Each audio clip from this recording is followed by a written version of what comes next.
जब घर के शेर को अंदर से गिराओगे तो पड़ोस के कुत्ते आकर तुम्हें नोच खाएंगे।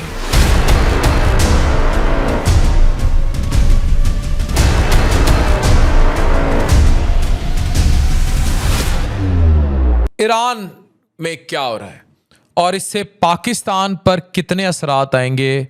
पाकिस्तान हमेशा जिंदाबाद।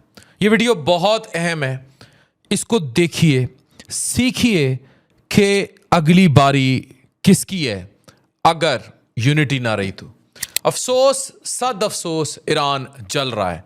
ईरान क्यों जल रहा है?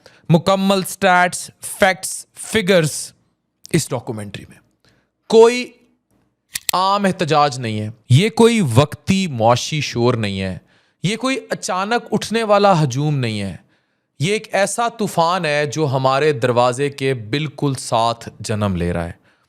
कौन आके बैठेगा यहाँ? कोई प्रो इसराइली। तो हमें इसको इग्नोर कर देना चाहिए और हम ये समझ बैठे हैं क्योंकि ये हमारे घर में नहीं है इसलिए हमारे लिए कोई खतरा नहीं है। लगेगी आग तो आएंगे घर कई जद में, यहाँ पे सिर्फ हमारा मकान थोड़ी है। इस वक्त ईरान के तमाम 31 सूबों में आग लगी है। 180 से ज़्यादा शहरों में मुजाहरे हो रहे हैं। 512 से ज़्यादा मकामात पर अवाम सड़कों पर है। कम अज़ कम 65 अफराद मारे जा चुके हैं और हकीकत यह है कि यह तादाद कहीं ज़्यादा हो सकती है क्योंकि हुकूमत ने पूरे मुल्क में तकरीबन मुकम्मल इंटरनेट ब्लैकआउट कर दी है। कनेक्टिविटी 1% तक गिर चुकी है। लोग अपने घरों से निकलते हैं, वापस आते हैं या नहीं, कोई पता नहीं। 2300 से ज़्यादा लोग गिरफ्तार हो चुके हैं।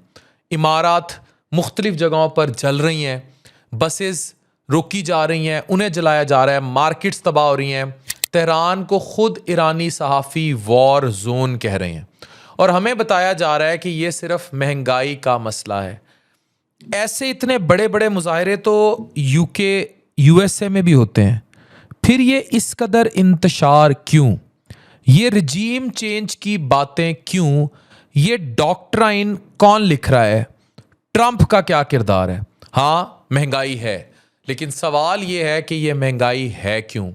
ईरानी रियाल इस वक्त तारीख की बदतरीन सतह पर पहुंच चुका है। पता है कितनी? 1.42 मिलियन रियाल एक अमेरिकन डॉलर के बराबर है। 40% सालाना महंगाई हो रही है। गोश्त, चावल, बुनियादी खुराक सब कुछ अवाम की पहुंच से बाहर है। हुकूमत ने सस्ते ईंधन की सब्सिडी ख़त्म कर दी है। गैस और पेट्रोल महंगा हो गया है। खुराक और सब्सिडी महदूद कर दी गई है और अब हर 3 महीने बाद कीमतों का रिव्यू होगा, यानी मज़ीद झटके आने वाले। लेकिन ये सब एक ऐसे मुल्क में हो रहा है जो तेल पैदा करता है, जिसके पास कुदरती वसाइल हैं, जिसके नॉर्मल हालात में यहाँ तरक्की सऊदीया अरब जैसी होनी चाहिए थी। तो फिर ऐसा क्यों नहीं हुआ? क्योंकि पाबंदियाँ लगाई गईं और पाबंदियाँ सिर्फ मौशी नहीं थीं, वो मुआशरे तोड़ने के लिए होती हैं। इनको जकड़ा जाता है पाबंदियों में और अंदर से सोरिश लाई जाती है और मुल्क तोड़ दिए जाते हैं। शाम में क्या हुआ? ये सेम स्टोरी है और पाकिस्तान बिल्कुल करीब बैठा है और साथ, बिल्कुल साथ एक बदमस्त आरएसएस का हाथी बैठा है। तो आपको बचाएगा कौन? आपकी स्ट्रॉन्ग दिफाई कुव्वत और आपकी यूनिटी। पाकिस्तान हमेशा जिंदाबाद, पाकिस्तान की फोर्सेस जिंदाबाद। जब आप किसी कौम की करेंसी गिरा देते हैं, जब आप उसके बैंक्स को आलमी निज़ाम से काट देते हैं, जब आप उधर आने वाली अद्वियात के रास्ते बंद कर देते हैं, जब आप उसकी इंपोर्ट महंगी कर देते हैं, जब आप उसके तेल की फ़रोख्त रोक देते हैं, तो फिर लोग सड़कों पर निकलते हैं और फिर दुनिया को बताया जाता है, देखो देखो ये लोग अपनी हुकूमत से तंग हैं। ये वही पुराना स्क्रिप्ट है, ये वही कहानी है, यही नफसियाती जंग है, यही एहतजाज अचानक नहीं, ये पैदा किए जाते हैं। ये गुस्सा बरसों से जमा हो रहा था। अवाम के अंदर एक ज़ख़म था जो भरने की बजाय गहरा होता चला गया और जब ये टूटा, सब तबाह हो गया, तो ज़ख़म फट गया। लेकिन इस कहानी का दूसरा रुख, जो अवाम खुद भी शायद इस महंगाई से तंग समझने से कासिर है, ये सब ऐसे वक्त में है जब ईरान अभी जून में इसराइल के साथ होने वाली 12 रोज़ की जंग संभाल भी नहीं पाया था। इसी दौरान अमेरिकन फोर्सेस ने ईरानी न्यूक्लियर तनसीबात को निशाना बनाया, यानी एक तरफ अंदरूनी इंतशार तो दूसरी तरफ बैरूनी दबाव। और इसी दौरान अमेरिका के प्रेसिडेंट डोनाल्ड ट्रंप खुलेआम धमकियां दे रहे हैं कि अगर ईरान ने मुजाहिरीन को कुचला तो अमेरिका उनकी मदद के लिए आएगा। Killing people like they have in the past, I think they're going to get hit very hard by the United States. यही अल्फाज लिबिया में भी कहे गए थे, यही अल्फाज इराक में भी कहे गए थे, यही अल्फाज शाम में भी कहे गए थे। और फिर क्या हुआ?